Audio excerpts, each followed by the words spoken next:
ఇంతవరకు సిలువలో యేసుక్రీస్తు ప్రభువు వారు పలికిన 7 మాటలను వింటూ వచ్చాం. ఆ మాటలు చిన్నపిల్లలు 7 మాటల గురించి చెప్తా వచ్చారు. తర్వాత యవనస్తులు చెప్పుకుంటూ వచ్చారు. తర్వాత మన మధ్యలో ఉన్న సహోదరులు చెప్పుకుంటూ వచ్చారు. తర్వాత పాస్టర్ గారు చెప్తా వచ్చారు. ఎవ్వరు ఏది చెప్పినా ఎలా మాట్లాడినా పరిశుద్ధ దేవుడు మనతో మాట్లాడుతూ వచ్చాడు. ఆయన మాటే మనల్ని బ్రతికించింది. ఆమెన్ చెప్పండి. మనం అనుకోవచ్చు ఎవరో కదండి, పిల్లలే కదండి మాట్లాడిందని. పిల్లలు మాట్లాడిన పరిశుద్ధాత్మ దేవుని స్వరమే మనకు వినబడబోతుంది. ఆమెన్ చెప్పండి. నేను ఎప్పుడు చెబుతుంటాను కదా, మన మందిరంలో మన సంఘంలో ఉన్న వారందరూ వినేవారు కాదు, ఎలా ఉండాలి? ప్రకటించేవారై మీరు మార్చబడుదురుగాక. ఈ రోజున మీరు ఒక్కొక్కరు నిలబడి ఒక్కొక్క మాట చెప్తూ ఉంటుంటే అక్కడ నా గుండెలో ఎంత ఆనందం పొంగిపోయిందో తెలుసా? వాస్తవంగా చెప్తున్నాను, బలిపేట మీద నుంచొని మీరు అలా మాట్లాడతారని అసలు నేను ఊహించలే. కానీ పరిశుద్ధాత్మ, మీరు అనుకోవచ్చు నేనేం మాట్లాడలేదుగా, సరిగ్గా మాట్లాడలేదు అని. కానీ మీరు అనుకుంటున్నారు సరిగ్గా మాట్లాడలేదని. పరిశుద్ధాత్మ దేవుడు మీ స్వరాన్ని విన్నాడు.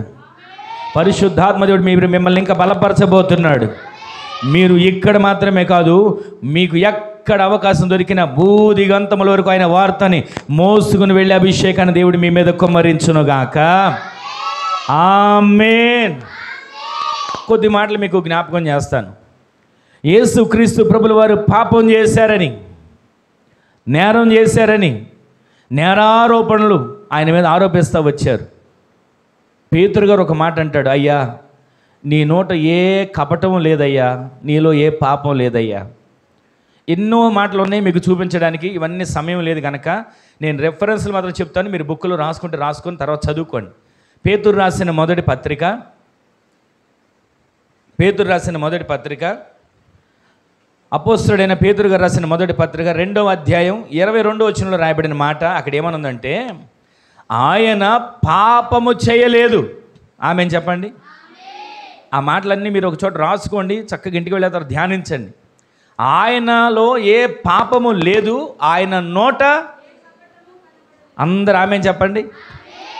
పేతురు గారు చెబుతున్నాడండి. ప్రజలందరూ అంటున్నారు పాపం చేశాడు, నేరారోపణ ఉంది, దోష కలిగిన మాటలు మాట్లాడాడు. ఇదిగో మందిరాన్ని పడగొడతానన్నాడు, 3 రోజులు దాన్ని కడతానన్నాడు. ఇది దేవదోషణ కాదా? ఇది పాపం కాదా? ఇంకా సాక్షులతో మనకు పని ఏంటి? సాక్షులతో మనకి ఇంకా అవసరం ఏంటి? తీసుకువెళ్ళండి, సిలువేయండి అందరు అంటున్నారు. కానీ పేతురు గారు ఒక మాట్లాడినాడు, ఆయనలో ఏ పాపము లేదు, ఆయన నోట ఏ కపటము లేదు. పేతురు గారు సాక్ష్యం చెప్తున్నారు. ఇంకెవరెవరు సాక్ష్యం చెప్పారు 2 రెఫరెన్స్లు మీకు చూపిస్తాను, చూడండి ఒకసారి. మత్తయి సువార్త 27వ అధ్యాయం 4వ వచనంలో రాసుకోండి. ఇస్కరియోతు యూదా అంటాడు ఒక మాట, డబ్బు కోసం ఆయన నమ్ముకున్నానయ్యా, 39 వెండి నాణాల కోసం ఆయన నేను అమ్ముకున్నానయ్యా, ఇదిగో నిరపరాధి రక్తాన్ని నేను చిందించాను, నిరపరాధి రక్తం నేను అమ్ముకున్నాను అని అంటూ ఉంటాడు అక్కడ. ఇస్కరియోతు యోధ అప్పగించిన ఇస్కరియోతు యోధ కూడా అంటున్నాడు, ఆయనలో ఏ పాపం లేదు, నిరపరాధి, ఆయనలో ఏ పాపం లేదు, ఆయన నోట ఏ కపటము లేదు. పేతురు గారు, ఇస్కరియోతు యోధ వీళ్ళందరూ చెప్తున్నారా? వీళ్ళంటే శిష్యులు కనుక చెప్పారు అనుకుందాం. ఇంకొక మాట మీకు చూపిస్తాను, రాసుకోండి. మత్తయి సువార్త 27వ అధ్యాయం 19వ వచనం 24వ వచనంలో మీరు నోట్ చేసుకోండి. 19వ వచనంలో పిలాతు భార్య వచ్చి అంటది, ఒకసారి తీస్తే చదవండి, అందరు చూడండి ఆ మాట. మత్తయి సువార్త 24వ అధ్యాయం 19వ వచనంలో రాయబడిన మాట చదువుతున్నారు, అందరు చూడండి. అతడు అంటే ఎవరు? పిలాతు న్యాయపీఠము మీద కూర్చుని ఉన్నప్పుడు అతని భార్య వచ్చి చెప్తుంది, అయ్యా గొప్పోడు అనుకుంటున్నావు, పిలాతువే, అధికారంలోనే ఉన్నావు. ఒక్క మాట చెప్తాను, జాగ్రత్తగా విను. ఈరోజు అక్కడ నిలబడబోతున్న వ్యక్తి, నువ్వు తీర్పు తీర్చబోతున్న వ్యక్తి ఎవరో తెలుసా? నీతిమంతుడు, ఆయనలో ఏ పాపము లేదు, ఆయన నోట ఏ కపటము లేదు. జాగ్రత్త, తీర్పు తీర్చేటప్పుడు. ఈ రోజున ప్రొద్దున ఆయన గురించి నేను ఒక కలగన్నా. లోకంలో వాళ్ళు చెప్తున్నారండి. ఇంతవరకు 2 మాటలు మనం విన్నాం. అపొస్తలుడైన పేతురు గారు మాట్లాడిన మాట, ఆయనలో పాపం లేదు, ఆయన నోటే కపటం లేదని. ఇస్కరియోతు యోధ అమ్ముకున్న యోధానే, డబ్బులు సంచిని మోసిన యోధానే, ఇదిగో ఆయన అప్పగిస్తా, నాకు ఎంత బేరం ఇస్తారు అని మాట్లాడుకున్న యోధానే, ఆయన అప్పగిస్తాను, ఆయనకు ఆనవాళ్ళు చూపిస్తాను, నాకేం ముట్ట చెబుతారు అని వ్యాపారం మాట్లాడుకున్న యోధానే. ఆయన అంటున్నాడు, నిరపరాధి రక్తాన్ని అప్పగించేశాను, నిరపరాధి రక్తాన్ని నేను చిందించడానికి నేను కారకుడనయ్యాను అని తల్లడిల్లిపోయి వాళ్ళు ఇచ్చిన డబ్బును తీసుకుని వెళ్ళి వాళ్ళ మందులు విసిరిగొట్టి వెళ్ళి ఉరేసుకుని చనిపోయాడండి. ఈరోజు నీ మాటలు వింటున్న మనం ఆయనలో ఏ పాపము లేదు అని పరిశుద్ధులు చెబుతున్నారు, ఆయనలో ఏ పాపము లేదని అపోస్తలులు చెబుతున్నారు, ఆయనలో ఏ పాపము లేదని ఆయనని ఎరగని వారు కూడా పిలాతు భార్య చెబుతుంది. ఇప్పుడు పిలాతు కూడా అంటాడు చూడండి 24వ వచనంలో, 27, 24.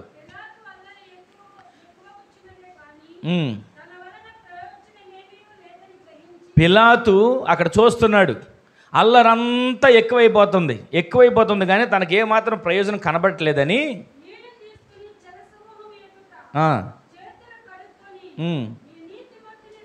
ఈ మాట వినండి. ఆ పిలాతు ఏమంటున్నాడండి, ఈ నీతిమంతుని రక్తంతో నాకు సంబంధం లేదు, మీకు అప్పగించేస్తున్నా, ఆయనలో ఏ పాపం కనబడట్లా, ఏ నేరం చేశాడని శిక్ష వేయమంటారు, ఏ అపరాధం చేశాడని శిక్ష వేయమంటారు, ఏమి ఆయన చేశాడని చెప్పి ఇప్పుడు నేనేం తీర్పు తీర్చమంటారు, ఇవన్నీ మాకు తెలియదయ్యా, ఆయన సిలువేయ్ అని అందరూ కేకలు వేస్తున్నారండి. మళ్ళీ ఏమంటారు తెలుసా, ఆయన సిలువేసేయి, ఒకవేళ ఆయన పాపం చేయబోతే ఆయన రక్తం మా మీద మా పిల్లల మీద ఉంటుంది. వాళ్ళ నోటి మాటలు వస్తున్నాయండి. ఈరోజు నీ మాటలు వింటున్న మనం ఆయనలో ఏ పాపం లేదని మనకు తెలుసు, ఆయనలో ఏ పాపం లేదు, ఆయన నోటే కపటం లేదని అపోస్తలుడైన పేతురుకు తెలుసు, ఆయనలో ఏ పాపం లేదు, ఆయన నిరపరాధి రక్తం నేను అప్పగించేశానని ఇస్కరియోతు యోధాకు తెలుసు, పిలాతు భార్యకు ఆయన నీతిమంతుడని తెలుసు, పిలాతుకు కూడా ఆయన నీతిమంతుడని తెలుసు. అయినా శిక్ష తప్పించే అవకాశం ఉన్నా, శిక్ష వేయకుండా ఆపగలిగిన శక్తి ఉన్నప్పటికీ కూడా నాకే సంబంధం లేదు నీతిమంతుని రక్తంతో అని చేతులు కడుక్కొని వెళ్ళిపోయాడు పిలాతు. ఈ రోజున మనం గమనిస్తూ ఉంటే ఎంతసేపు ఇంతకీ ఆయన పాపం లేనివాడు, నీతిమంతుడు, ఎందుకని శిక్ష అనుభవించాడు, ఎందుకని మరణం పొందాడు, ఎందుకని సిలువెక్కాడు, ఎందుకని ప్రాణం పెట్టాడు, ఎందుకని కొరడాల చేత కొట్టబడ్డాడు, ఎందుకని గడ్డం పెరికివేయబడింది, ఎందుకని ముఖం మీద ఉమ్మి వేయబడింది, ఎందుకని పిడిగుద్దులు గుద్దించబడ్డాడు, ముఖం మీద ముసుగు వేసి గుద్ది ఇప్పుడు ఎవరు గుద్దారో చెప్పు, నిన్నెవరు గుద్దారో చెప్పు అని అక్కడ వాళ్ళందరూ అపహసిస్తున్నారు. మరొకడైతే ముళ్ళును కిరీటంగా అల్లుకొని తీసుకొచ్చి తల మీద పెట్టి, ఈలోపు ఇంకొక వ్యక్తి కర్రను తీసుకొని వచ్చి ఆ తల మీద ఉన్నటువంటి కిరీటంగా ఉన్నటువంటి ముళ్ళుని కొడుతూ ఉంటే కణతల్లోకి ముళ్ళు వెళ్ళిపోతున్నాయి, కళ్ళల్లోకి ముళ్ళు వెళ్ళిపోతున్నాయి, తలలోకి ముళ్ళు ఇరుక్కుపోతున్నాయి. అవి విషపూరితమైన ముళ్ళు, ఇంచుమించు 3.5-4 అంగుళాలు ఉండే ముళ్ళు. మనకి మేకులు తెలుసు, అంగుళం మేకు ఆ మూల కొంచెం మన కాళ్ళలో గుచ్చుకుంటేనే అల్లాడిపోతాం. 4 అంగుళాల మేకులున్న ముళ్ళులు, విషపూరితమైన ముళ్ళులు ఆయన తలలో ఇరుక్కుపోతుంటే, రక్తం కళ్ళల్లోంచి కారిపోతుంటే, కణతల్లోంచి కారిపోతుంటే, మెదడులోంచి రక్తం కారిపోతుంటుంటే ఆయన చిత్రవద అనుభవిస్తున్నాడు. దేనికోసం? ఈ పాపము లేని వ్యక్తి, శాపము లేని వ్యక్తి, ఏ రకమైనటువంటి మాట కపటం లేనటువంటి వ్యక్తి ఈ విధంగా శిక్ష అనుభవించడానికి కారణం మన పాపముల నుంచి మనల్ని విడిపించడానికి. ఆమేన్ చెప్పండి. ఆయన నీతిమంతుడై ఉండి మనలను నీతిమంతులుగా తీర్చడానికి ఆయన మన కోసం శాపగ్రస్తుడిగా మార్చబడ్డాడు. హల్లెలూయా. పాపం లేని పరిశుద్ధుడు, పాపం లేని పవిత్రుడు సిలువ వేయబడడానికి కారణం మనం చేసిన అతిక్రమాలు, మనం చేసిన దోషాలు, మనం చూసిన చూపు, మనం మాట్లాడిన మాట, మనం నడిచిన నడక ఆయనకు సిలువ వేస్తా వచ్చాయి. ఎలా వేస్తాను ఏమండి? నేను యథార్థంగా నడుచుకుంటాను కదండి, నేను నమ్మకస్తుగా జీవిస్తున్నాను కదండి, నేనెప్పుడు ఆయనకు సిలువ వేశాను, నేనెప్పుడు ఆయన అరచేతుల్లో మేకులు కొట్టాను, నేనెప్పుడు ఆయన ప్రక్కలో బల్లెంతో పొడిచాను అని మనం అనుకుంటుంటాం. ఒక సాక్ష్యాన్ని మీకు జ్ఞాపకం చేస్తాను. ఒక యవనస్తురాలు ఉండేది. ఆమె దేవుని నమ్ముకుంది, ప్రార్థనకు వెళ్ళిద్ది, ప్రతి వారం మానక మందిరానికి వెళుతూ వస్తూ ఉంటుంది. కానీ ఆమె చేసే పని ఏంటంటే క్లబ్బుల్లో, పబ్బుల్లో పాటలు పాడడం, సింగర్. ఆమె సింగరే, కానీ దేవుని సంధికి వెళ్ళే వ్యక్తి. అంటే ఒక మాటలో చెప్పాలంటే నామకార్థ క్రైస్తవురాలు. వస్తుంది దేవుని మందిరానికి, కనబడుతుంది, దండం పెట్టుకుంటుంది, కానుక వస్తుంది, వెళ్ళిపోతుంది. ప్రతి వారం అలాగే అవుతుంది. మరలా తన పని క్లబ్బుల్లోకి వెళ్తుంది, పబ్బుల్లోకి వెళ్తుంది, పాటలు పాడుతుంది. వాస్తవానికి దేవుని బిడ్డ దేవుని ఘనపరచాలి, వాస్తవానికి దేవుని బిడ్డ దేవుని నామాన్ని మహిమపరచాలి. కానీ ఈమె ఏం చేస్తుందంటే ఎంతసేపు అదొక వృత్తి, నా పనిదే అని అనుకుంటుంది, సరే చేసుకుంటుంది. కానీ ఒక రోజున ఇలాగే గుడ్ ఫ్రైడే ఆరాధనకు ప్రార్థనకు వచ్చింది. ప్రార్థన చూసుకొని ఇంటికి వెళ్ళిపోయింది. ప్రార్థన ముగించుకుంది. యేసుక్రీస్తు ప్రభుల వారు సిలువలో పలికిన 7 మాటలు చెబితే వింది, ప్రార్థన చేసుకుంది, కాసేపు కన్నీళ్లు గార్చింది, ఇంటికి వెళ్ళిపోయింది. ఇంటికి వెళ్ళిపోయిన తర్వాత పడుకుంటేనంట ఇంతలో ఆమెకు ఒక కళ వచ్చింది. ఏమిటా కళ? యేసుక్రీస్తు ప్రభుల వారిని రోమా సైనికులు కొరడాలతో కొడుతున్నారు. ఆ కొరడాలు ఎలా ఉంటాయో మనం విన్నాం కదా, చెప్పారు. గొర్రెల ఎముకలు, లోహం, ఇవన్నీ కలిసి కొడుతుంటే, మీరు ప్యాషన్ ఆఫ్ ద క్రైస్ట్ అనేటువంటి ఒక ఇంగ్లీష్ మూవీ ఉంది, దానిలో యేసుక్రీస్తు ప్రభులు ఎంత క్రూరంగా కొడుతున్నారో కండ్లకు కట్టినట్లుగా కనబడుతుంది. ఆ యాక్షన్ చేసిన వ్యక్తి అంటాడంట, ఒకసారి ఆ చర్మం పైన మందంగా పెట్టినటువంటి ఆ మందం కూడా కొరడా తగిలి ఊడిపోయి శరీరానికి గాయం తగిలితే జ్వరం వచ్చేసి మంచాన్ని పడిపోయాడు. అప్పుడు ఆ వ్యక్తి అన్నాడంట, నేను నాటకంగా వేయటానికే ఇంత చిన్న దెబ్బ తగిలితే నేను ఇంత అల్లాడిపోయి ఇంత జ్వరం వచ్చేసిందే. ఆ రోజున యేసుక్రీస్తు ప్రభులు ఎలా భరించారు ఈ బాధలు, ఆ రోజున యేసుక్రీస్తు ప్రభుల వారు ఎలా సహించారు ఈ వేదన అని క్రీస్తును నమ్ముకున్నాడండి ఆ వ్యక్తి. ఈ రోజు నీ మాటలు వింటున్న మనం మందిరానికి వచ్చి వెళ్ళిపోయి నామకార్థపు గుంపులో కాదు, ఆయన రాకడలో ఎత్తబాటు కలిగిన పరిశుద్ధులుగా మనము మార్చబడేటట్లుగా ఆయన రక్తము ప్రతిరోజు మనల్ని పరిశుద్ధపరచునుగాక. ఆ వ్యక్తి లాగే వస్తూ రోజు వెళుతుందంట మందిరానికి. శుభ శుక్రవారం వచ్చింది, ప్రార్థన చేసుకుంది, వెళ్ళిపోయి పడుకుంటే కల్లో కనబడుతుంది యేసుక్రీస్తు ప్రభుల వారిని రోమా సైనికులు కొరడాలతో కొడుతున్నారు. కొడుతూ ఉంటుంటే వెంటనే ఈమె తట్టుకోలేక ఆ రోమా సైనికుల దగ్గరికి వెళ్తుందంటే కళ్ళ వెళ్ళి, అయ్యా ఎందుకు యేసుక్రీస్తు ప్రభువుని కొడుతున్నారు, కొట్టొద్దు అని అడ్డుపడుతుందంట. ఈలోపు కొట్టే వ్యక్తి ఈ వెంక చూశాడు. వినండి ఈ మాట, కొడుతున్న వ్యక్తి ఈ వెంక చూశాడు. చూడగానే ఆ కొడుతున్న వ్యక్తి ముఖం ఎలా ఉందో తెలుసా? ఈమె ముఖం ఆ ముఖం లాగానే ఉంది. వెంటనే అల్లాడిపోయిందంట, ఇదేంటి నా ముఖం కనబడుతుంది, నేనా యేసయ్యని కొడుతుంది అని అనుకుందంట. ఇంకొక వైపు ఇంకొక అతను భయంకరమైనటువంటి కొరడా తీసుకుని ఆయన కొట్టాలని చెప్పి సిద్ధపడుతున్నాడు, విసిరిసిరి కొడుతున్నాడు, శరీరం గాయాల పాలైపోతుంది. మరలా అక్కడ పరిగెత్తింది, అయ్యా ఆయన కొట్టొద్దు అని. మరలా ఆయన కొట్టే వ్యక్తి వెంక చూడడం మొదలుపెట్టాడు. చూడగానే ఆమె ముఖం ఎదురుగా కనబడుతుంది. ఇదేంటి, నేను యేసయ్యని కొడుతున్నానా, నేను యేసయ్యని గాయపరుస్తున్నానా, నేను యేసయ్య గాయాలను రేపుతున్నానా, నేను యేసుక్రీస్తు ప్రభుల వారి శరీరాన్ని తూళ్ళుగా నేను చేస్తున్నానా అని తల్లడిల్లిపోయి ఒక్కసారిగా కలలో నుంచి ఉలిక్కబడి లేచిందంట. లేస్తే అప్పుడు అర్థమైంది ఆమెకి, నేను ఇంతవరకు దేవునిలో ఎదుగుతున్నాను అనుకుంటున్నాను, మందిరానికి వెళ్తున్నాను అనుకుంటున్నాను, ఏదో ఆచారకంగా కనబడొస్తున్నాను అనుకుంటున్నాను, నేను చేస్తున్న పని ఇదా? ఆయన గాయాలు రేపుతున్నానా, ఆయన కొరడాలతో కొడుతున్నానా, ఆయన ఇంతగా నేను బాధ పెడుతున్నానా అని ఆ రోజు నుంచి పశ్చాత్తాపంతో ఒక ప్రార్థన చేసుకుందంట. ఏమన్నా తెలుసా? ప్రభువా ఇక మీదట నీ గాయాన్ని నేను రేపను. ఆమెను చెప్పండి, ఇక మీదట నిన్ను నేను బాధ పెట్టనయ్యా అని చెప్పి ప్రార్థన చేసుకొని ఆ రోజు నుంచి పబ్బుల్లో క్లబ్బుల్లో పాటలు పాడడం మానేసింది. దేవునికే మహిమ కలుగునుగాక. మానేసి యేసయ్యను పాడడం మొదలుపెట్టింది. ఆమెను చెప్పండి. ఈ రోజున మనమందరం ఎలా ఉండాలో తెలుసా? మందిరానికి వచ్చినప్పుడు, గుడిలో ఉన్నప్పుడు గుండ్రంగా తిరుగుతాం, బయటికి వెళ్ళినాక బల్లపరుపుగా మార్చబడ్డాం. ఇది కాదు, ప్రతిరోజు ఇంట ఉన్నా, మందిరంలో ఉన్నా, వీధిలో ఉన్నా, ఫంక్షన్లో ఉన్నా యేసయ్యను ప్రచురించే వ్యక్తిగా మనము మార్చబడుదుముగాక. ఆయన గాయాలు రేపే వ్యక్తిగా మనం కాదండి, ఆయన కొరకు గాయాలైన పొందే వ్యక్తిగా మనము మార్చబడుదుముగాక. ఈరోజు నీ మాటలు వింటున్న మనం, ఆయన ఏ పాపం చేశాడని, ఆయనలో ఏ దోషం ఉందని, ఆయన ఏ అతిక్రమం చేశాడని ఆయన మీదకి కొరడ దెబ్బలు వచ్చాయి, ఆయన నోట ఏ కపటం లేదని పేతురు అంటున్నాడు, ఆ నిరపరాధి రక్తాన్ని నేను అప్పగించానని ఇస్కరియోతు యోధా అంటున్నాడు. ఆ పిలాతు భార్య అంటుంది, నీతిమంతుడి జోలికి పోవద్దయ్యా. పిలాతు అంటాడు, ఈ నీతిమంతుడి రక్తంతో నాకు సంబంధం లేదు. ఇంతమంది చెప్తా వచ్చారు కదా. ఇంతకీ పాపం పాపం పాపం ఎక్కడి నుంచి వచ్చింది? మనిషి పుట్టుకతోనే పాపి, పాపంతోనే పుట్టాడు, పాపంతోనే బ్రతుకుతున్నాడు. జన్మ పాపం, కర్మ, వయసు వచ్చిన తర్వాత కర్మ పాపం మనిషిని పట్టి పీడించి ఆ పాపంలోనే కూరుకుపోయేలా చేసి నరకాన్ని తీసుకుని వెళ్తున్నాయి. మనుషులందరిని రక్షించాలని ఏదేను వనములోనే పాపం మొదలైంది. ఆజ్ఞ అతిక్రమమే పాపం, దేవుని మాట మేరడమే పాపం, వాక్యానికి లోబడకపోవడమే పాపం, దేవునిలో యథార్థత కోల్పోవడమే పాపం. పాపం వల్ల జీతం మరణమని, ఆ మరణం నరకాగ్నికి, నిత్యాగ్నికి తీసుకుని వెళ్ళిపోతుందని 2000 సంవత్సరాల క్రితం సశరీరుడుగా ఈ భూమి మీదకి ఆయన వచ్చాడు.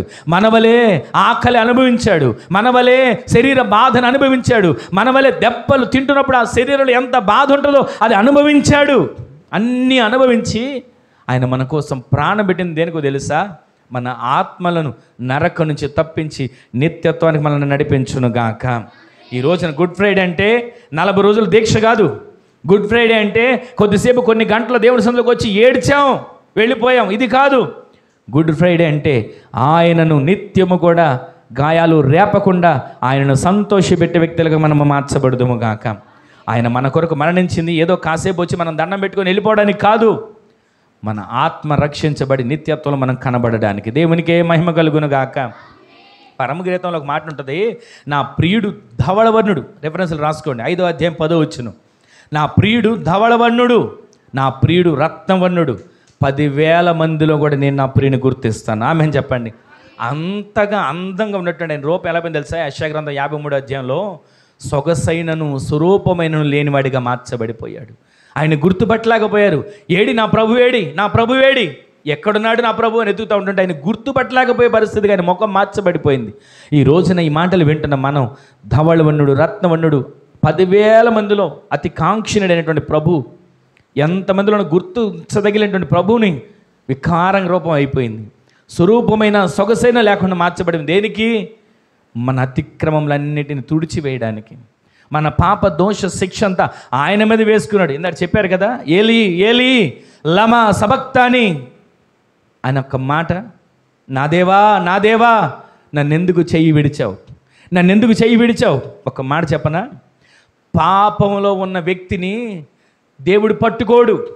ఆ పాపం విడిచిపెట్టి పాపం ఆయన రక్తం చేత కడిగి పరిశుద్ధుడిగా మార్చబడితే ఆ వ్యక్తిని దేవుడు హత్తుకుంటాడు. ఆమె చెప్పండి. యేసయ్య ఆయన కుమారుడే కదా, దేవుని కుమారుడే కదా, ఎందుకని చెయ్యి విడిచిపెట్టాడు? ఆయన కుమారుడుగా ఉన్నంతసేపు చెయ్యి విడిచిపెట్టలా. మనుషులందరి పాపం ఆయన మీద వేసుకున్న తర్వాత పాపపు ముద్దగా మార్చబడిపోయాడు. అప్పుడు ఆయన చెయ్యి విడిచిపెట్టాడు. ఆ చెయ్యి విడిచిన ఆ ఒక్క గడియ ఆయన తట్టుకోలేక కేక వేస్తున్నాడు, అయ్యా నా చెయ్యి ఎందుకు విడిచిపెట్టావు, నా చెయ్యి ఎందుకు విడిచిపెట్టావు. ఈ రోజున ఆయన పాపిని ప్రేమిస్తాడు కానీ పాపాన్ని ప్రేమించాడు. మనం ఆరాధించే దేవుడు పాపిగా ఉన్న వ్యక్తిని ప్రేమిస్తాడు. ఆ వ్యక్తి తాగుబోతా, తిరుగుబోతా, ఆ వ్యక్తి రకరకాల వ్యసనాలు ఉన్నా ఇవేమి చూడవు. ఆ వ్యక్తిని ప్రేమిస్తాడు. ఆ పాపం నుంచి అతన్ని విడిపించి అతన్ని హత్తుకొని నిత్యత్వానికి మన దేవుడు నడిపించునుగాక. ఈ రోజున మాటలు వింటే అందరి చేత మనము నీతిమంతులుగా పరిశుద్ధులుగా మార్చబడాలి. ఒక మాట మీకు చెప్పి నేను ముగించేస్తాను. ఒక తల్లి ఒక కొడుకు ఉన్నారు. ఆ కొడుకు స్కూల్లో చదువుతాకి ప్రతిరోజు వెళ్ళి వస్తుంటుంటే తల్లి ప్రతిరోజు దించి వస్తుంది. దించి వస్తూ ఉండగా ఆ స్కూల్లో ఉన్న పిల్లలందరూ స్నేహితులు ఉంటారు కదా, ఆ పిల్లోడు తల్లిని చూసి, ఏంటి మీ అమ్మగారు అంత వికార రూపంతో ఉన్నారు, మీ అమ్మగారికి ఒక కన్ను లేదేంటి, గుడ్డెమ్మలాగా ఉన్నారు, ఆ ముఖమంతా గాయాల పాలైపోయి ఆ ఒళ్ళంతా ఏంటి అలా అయిపోయింది, ఇంత వికారంగా ఎందుకున్నారు అని ఆ పిల్లోడితో అందరూ అంటూ ఉంటుంటే ఆ మాటని వచ్చి తల్లితో చెప్తున్నాడు. అమ్మా, ప్రతిరోజు నన్ను స్కూల్లోకి దించి వస్తున్నావు కదా, మా స్నేహితులు ఇలా అడుగుతున్నారమ్మా, మీ అమ్మగారేంటి అలా ఉన్నారు, కన్ను లేదేంటి, గుడ్డెమ్మలాగా ఉన్నారేంటి, అసలు ముఖమేంటి అంత వికారంగా ఉంది, మేము చూస్తేనే దడుచుకుంటున్నాం అన్నీ అంటున్నారమ్మా, ఎందుకని ఇలా మార్చబడిపోయావమ్మా, ఎందుకని ఇలా ఉన్నావు అని అడుగుతూ ఉంటుంటే ఆ తల్లి దగ్గర తీసుకొని పిల్లని చెప్తుందంట, అయ్యా నీ చిన్న వయసులో మీ నాన్నగారు చనిపోయారు, ఏదో ఒక కష్టం పని చేసి నిన్ను పోషించాలి, కుటుంబం నువ్వు నేను బ్రతకాలని చెప్పి అడవిలోకి వెళ్ళి కట్టెలు ఏరుకొచ్చుకొని ఆ కట్టెలను అమ్ముకునేదాన్రా. ప్రతిరోజు ఆ కట్టెలు అమ్ముకుంటే వచ్చిన డబ్బులతో నీకు పాలు అలాగే ఇంట్లో కావాల్సిన సరుకులు ఇవన్నీ కొనుక్కొని వస్తూ ఉండేదాన్ని. ఒకరోజు నేను ఎప్పుడులాగానే ఇలాగే అడవిలోకి వెళ్ళాను. అడవిలోకి వెళితే ఒక చోట నిన్ను పడుకోబెట్టి నేను కట్టెలు ఏరుకుంటున్నా. ఇంతలో ఎక్కడి నుంచి వస్తుందో పరుగు పరుగు పరుగున ఒక ముళ్ళపంది పరిగెత్తుకుంటూ వస్తుంది నిన్ను చంపాలని, నీ మీద పడాలని, నిన్ను చంపాలని చెప్పి అది పరుగున వస్తూ ఉంటుంటే నిన్ను కాపాడుకోవాలని.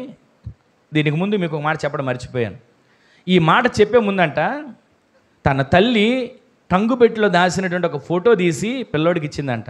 అయ్యా ఇది ఒకసారి చూడరా, ఎవరి ఫోటో అంటే ఒక అందమైన రూపం, అసలు ఎంత అందం అంటే అంత అందమైన రూపం కలిగిన ముఖం కలిగినటువంటి స్త్రీ. ఆ ఫోటో చూపించి ఎవరో ఇది కనుక్కోరా అంటే గుర్తుపట్టలేకపోయాడు. ఎవరో నమ్మ నాకు తెలియదు అంటే ఈ రూపం నాదేరా, ఒకప్పుడు ఇలా ఉండేదాన్ని, ఇలా జరిగింది.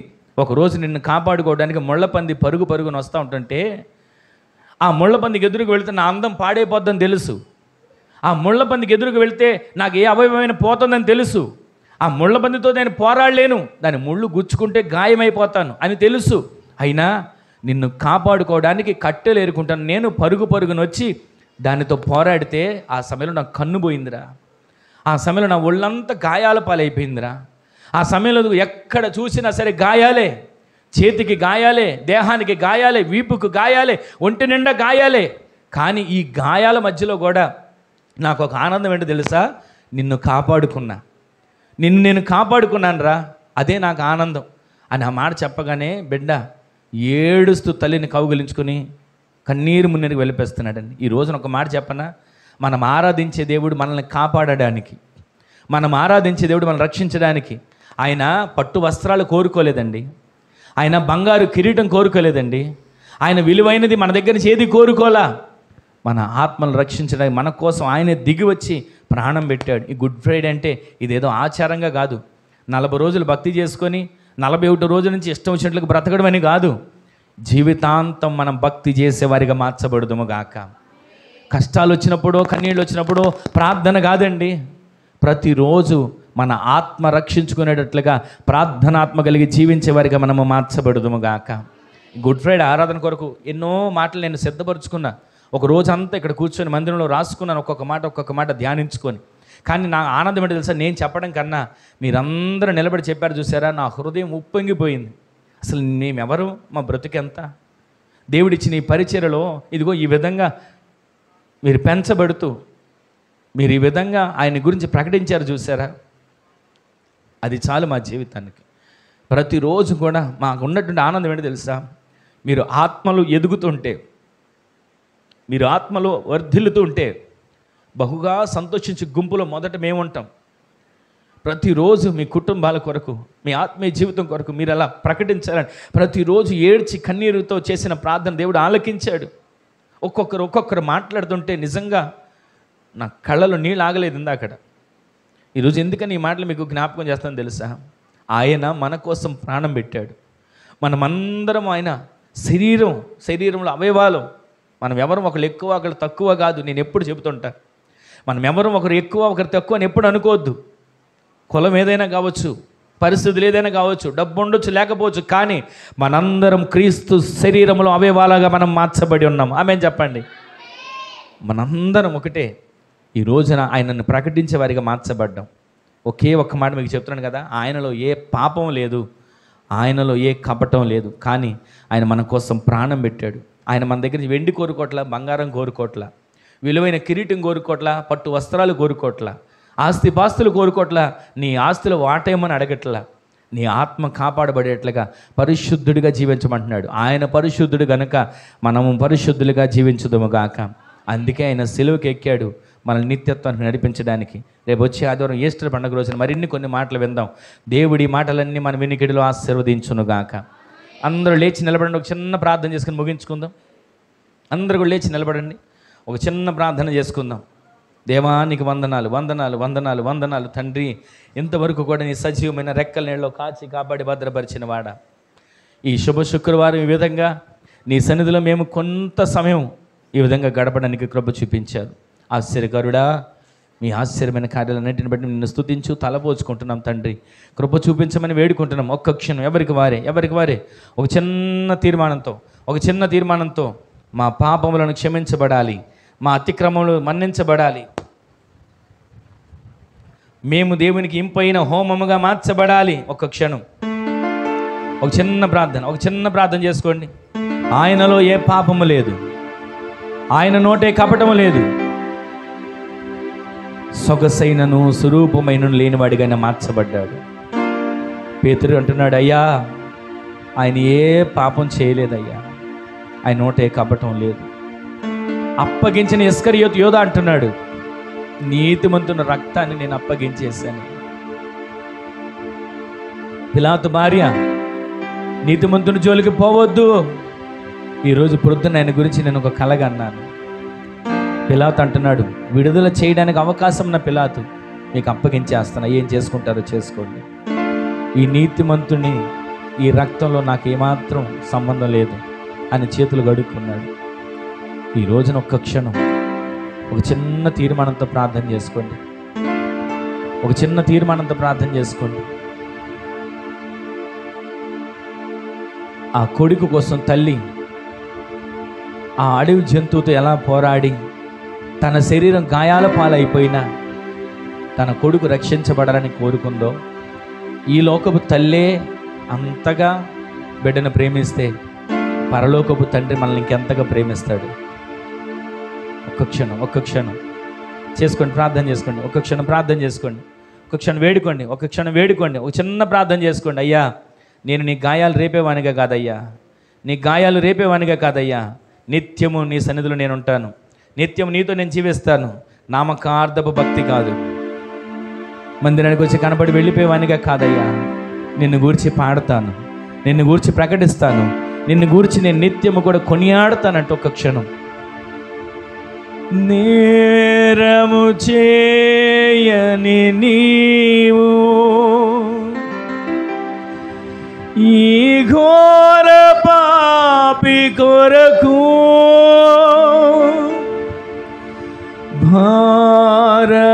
భారమైన సిలువా మోయలేక మోసావు, కొరడాలు చల్లని చీల్చెని నీ సుందర దేహమునే, కొరడాలు చల్లని చీల్చెని నీ సుందర దేహమునే, తడిపెను నీ తనువునే రుధిరంపు ధారలే, ఓ తడిపెను నీ తనువునే రుధిరంపు ధారలే. అందరూ ధ్యానం చేయండి. వెలియైన యేసయ్యా, బలియైన యేసయ్యా, నిలువెల్ల నలిగితివా, నీవెంతో అలసితివా, సిలువలో ఆ సిలువలో ఆ ఘోర కల్వరిలో తులువల మధ్యలో వేలాడిన యేసయ్యా, తులువల మధ్యలో వేలాడిన యేసయ్యా, వధకు సిద్ధమైన గొర్రె పిల్లవోలే మూమున ఉమ్మివేయా, మౌనివైనావే, వధకు సిద్ధమైన పిల్లవోలే మూమున ఉమ్మివేయా, మౌనివైనావే, దూరమున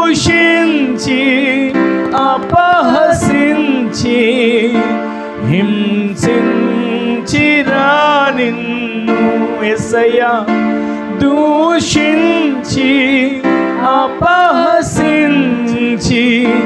హింసించిరా నిన్ను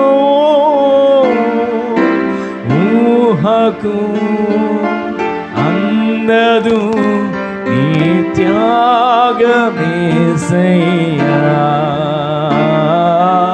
ఊహకు అందదు నీ త్యాగమేసయ్యా.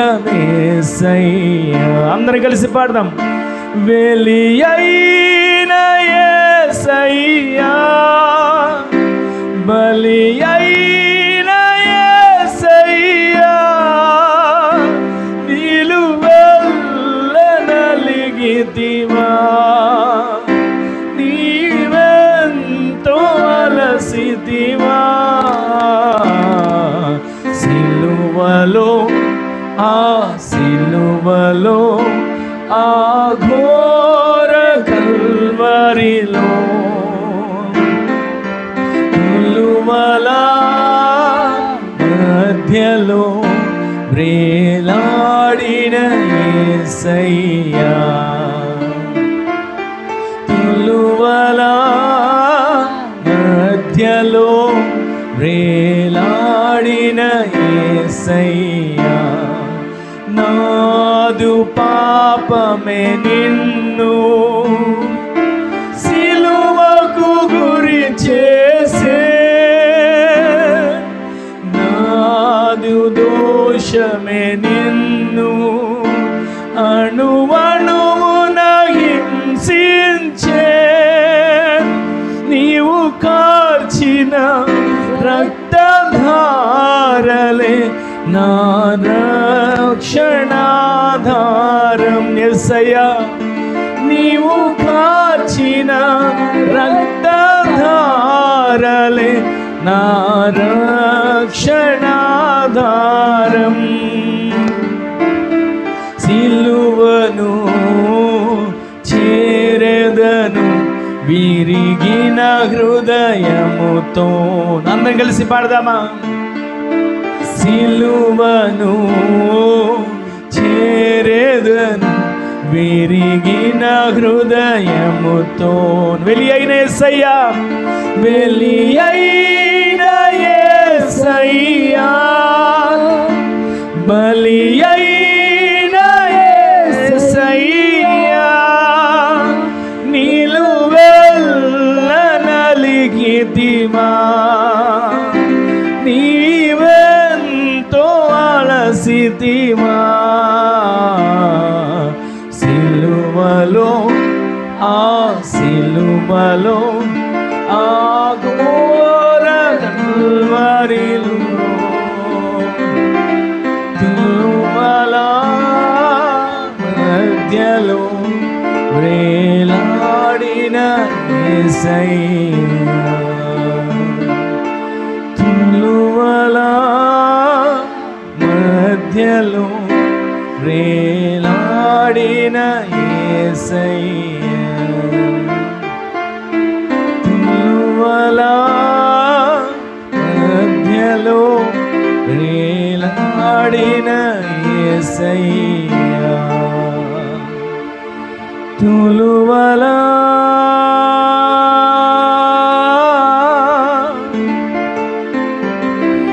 మధ్యలో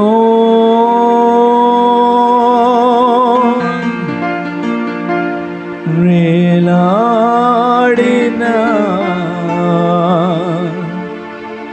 యేసయ్యా. ప్రేమగల తండ్రి, పరిశుద్ధుడా, జీవాధిపతి, గొప్ప దేవుడా, మరొక్కసారి మీ పాదాల చెంతకు చేరుతున్నామయ్యా. ఎంతైనా నమ్మదగిన దేవుడవు, చాలిన సరిపోయినవాడు. ఈ శుక్రవారం 3 గంటల వరకు జరగవలసిన ఈ ఆరాధన ఇదిగో ఈ సమయం వరకు మీరు మాతో ఉన్నారు, మా మధ్యన ఉన్నారు. ఆనాడు 3 గంటల వేళ ఎండలో మిమ్మల్ని భూమికి ఆకాశానికి మధ్యలో వేలాడింపజేసి యెరూషలేము పుర వీధులలో మిమ్మల్ని కొట్టుకుంటూ తీసుకుని వెళ్ళి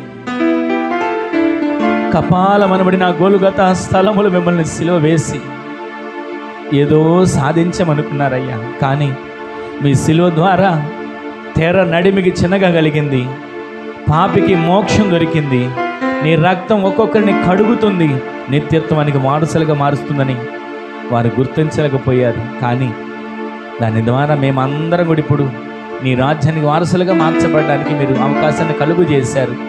మరొక్కసారి ఈ దినాన్న మాట్లాడిన నిలబడిన బిడ్డలందరినీ బలపరచండి. మరింత అభిషేకం వారికి కలుగునుగాక, మరింత ఆత్మచేత వారు నింపబడుదురుగాక, మరింతగా నిన్ను గూర్చి అనేక చోట్ల ప్రకటించే అభిషేకం చేత వారు బలపరచబడుదురుగాక. కృప చూపించండి, కార్యాలు జరిగించండి. ఇది నాన్న ఎంత మహిమకరంగా మీరు జరిగించిన ఆరాధన బట్టి వందనాలు చెల్లిస్తూ పాలుపంపులు పొందిన బిడ్డలందరినీ పేరు పేరున దీవించి నీ రాకడ కొరకు సిద్ధపరచండి. ఆదివారం జరగబోతున్న ఈస్టర్ పునరుద్ధానపు ఆదివారపు ఆరాధన మహిమకరంగా పండగ ఆరాధన జరిగించండి, మీరు మహిమను పొందండి. ఇది నన్ను బిడ్డలు తిరిగి బయలుదేరి వెళ్తుండగా నీ సన్నిధిని తోడుకొంచండి, మేలు చేయండి. ఆత్మతో నింపి అభిషేకించి కృప చూపించి మేలు చేసి మహిమను పొందమని ఘనత మహిమ ప్రభావాలు మీకు ఆరోపిస్తూ నేటి కార్యాలు చేసినందుకై కృతజ్ఞత తెలియజేస్తూ పేరు పేరున బిడ్డలందరినీ దీవించి నీ రాకడ కొరకు సిద్ధపరచమని నజరేయుడైన యేసుక్రీస్తు పరిశుద్ధమైన శక్తిగల నామంలో స్తుతించి ప్రార్థించి అడిగి వేడుకొని పొందుకొని ఉన్నాము తండ్రి. ఆమేన్, ఆమేన్, ఆమేన్.